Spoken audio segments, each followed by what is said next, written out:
Assalamualaikum sa lahat ng makapanood ng video na to.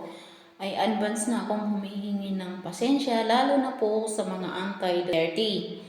So sa ngayon, hindi muna tayo mag-video about sa business pero tuloy pa rin naman yung takbo ng ating negosyo.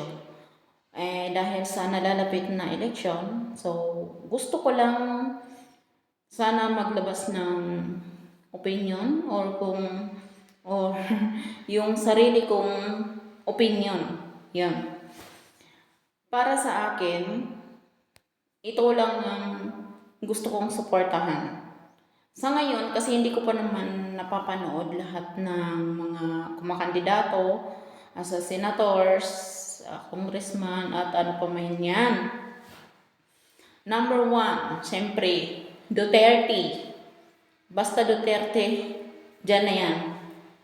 Pangalawa, and hanggang sa kabababaan, ang gusto ko lang suportahan kung may chance man akong makaboto dahil sa ngayon po ay nasa Saudi Arabia ako, sa Riyadh, ay sina Ronald Bato de la Rosa, Robin Padilla,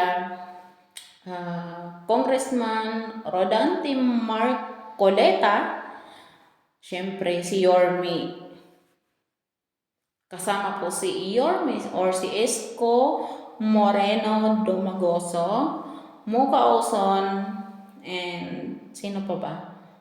Atienza, at saka yung iba pa. Basta support tayo dyan. And Richard Gomez. Tapos si Bongo. Siyempre. And sino pa ba?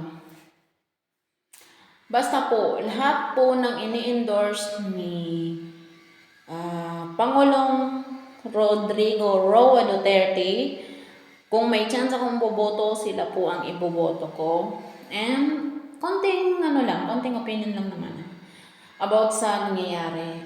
Kung meron ba talagang nilabag na batas ang ating Vice Presidente, according sa mga napapanood ko, maaring meron pero nasa 2% lang.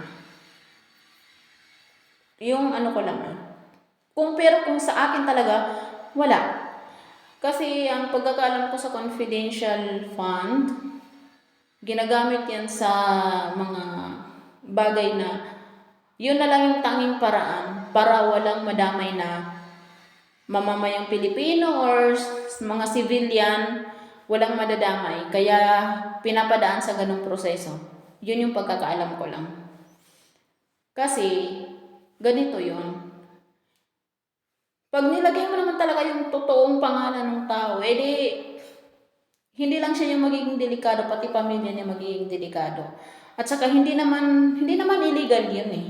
Kasi yung pinaggamitan ng pera na yun, para din naman yun sa nakakarami tao, hindi lang yun sa Vice Presidente, na gaya ng pinagsasabi ng ibang mga vlogger na napapanood ko, na kesyo binulsa yung pera.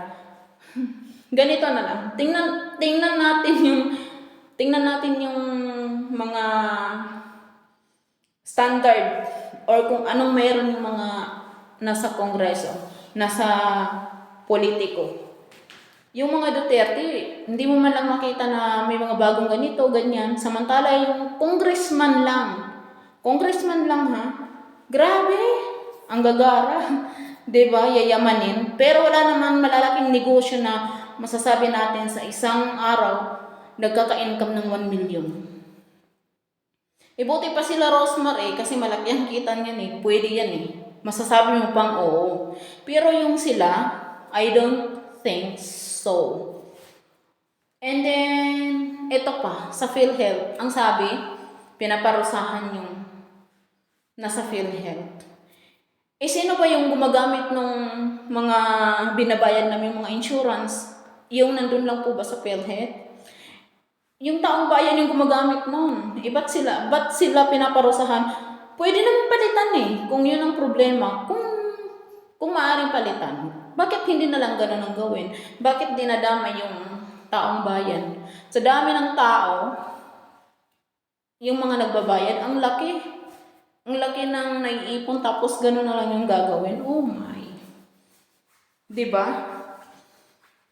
Nakaka nakakatuliro. At saka yung sinasabi pa palang survey, yung mga ini-endorse ni Pangulong Duterte. Mantakin nyo, napakababa ng rate. Di man lang pumasok sa top 20. Yung sa latest na survey na napanood ko. Para sa akin, napaka-imposible. Kasi sa ngayon, nakafocus ako sa panonood ng mga nagpo-vlog about sa botohan, sa mga politician. Sa mga nakikita ko, nasa 95%, 80% yung mga ini-endorse ni Pangulong Duterte. Samantala yung mga sa ibang mga kumakalaban sa Duterte, mga naninira sa mga Duterte, 5%. Malaki na yung nakita ko, 18%. Yun lang po yung pinakamataas na rate na nakita ko, 18%. Yun lang. Pero sa iba wala na. Kaya siguro, maaari, pwede. And meron pa, doon sa AKAP. Bakit grabe yung taas ng AKAP? 'Di ba? Ang dami ko nababasa. Hindi ito galing sa akin. Sa mga nababasa ko lang. Hindi na dinadaan sa wala nang flying voters, wala nang bili-bili ng boto, pero isipin nyo, bakit yung AKAP ang laki ng budget? Tapos patuloy na namimigay. Para sa akin, yung mga kapwa ko Pilipino, sana wag lang yung kasalukuyan lang yung isipin natin na ay kasi kailangan ko yung pera na yan. Mindset. O, di ba? Also kasi yan sa mga Pilipino, yung salitang mindset. Eh, hindi naman kasi sa lahat ng bagay, puro ka na lang mindset. Na, andyan na yung pera, okay, kukunin ko na yan kasi ganito, ganyan. Siguro sa mga taong walang pakialam sa bansa, ganun ang mindset. Kasi pwede naman sa ibang bagay, mag-mindset ka, oo, pwede. Pero yung itong pinag-uusapan na about sa paghahalal sa mga taong karapat-dapat makaupo, hindi lang mindset yung gagamitin. Kasi sa pera na yan, isang araw lang yan eh. Isang araw lang yan. O merienda lang. Ubos na. Parang ganun lang. Tapos ang gulo-gulo ng bansa. Matitake mo ba na ganon? Maisip mo ba yan? Ay, kinuha ko lang yung ganito ang halaga. Ang gulo na ng bansa. Ang mahirap pa nga kung magkagera-gera yan eh. Mag-aaya na naman sa mga dating nangyayari na puro gera. Kasi ako, naranasan ko yung gera na yan. Yung mga sundalo mismo, doon sa amin, doon sa probinsya namin. Bakit isa lang yung kalaban nila? Bakit pati kami ng mga walang kaalam-alam na nagtatrabaho lang sa farm? Tandang-tanda ko pa yan eh. Yung magulang ko nasa farm. Nung time na yon, bakit pati kami mga wala nang alam sa nangyayari? Wala naman kami pakialam kung anong meron sa isang tao na hinahanap niya. Bakit pati kami pinaputukan? Yung bahay namin, kung hindi lang sinira ng kapatid ko, ampon namin, makikita pa yung ebidensya doon. Ang daming tama ng bala. Tatay ko yung natira sa loob ng bahay. Buti na lang, kahit daplis, hindi siya nadaplisan. Hindi ko makalimutan yung araw na yun. Nakalayo na lahat ng tao. Tatay ko nandun pa rin. Lalakarin mo pa ng nasa 20 minutes. Bumalik ako para lang puntahan ng tatay ko. Saan kami napunta? Sa tubig. Tinulak-tulak ako ng tatay ko sa gamit ang bangka.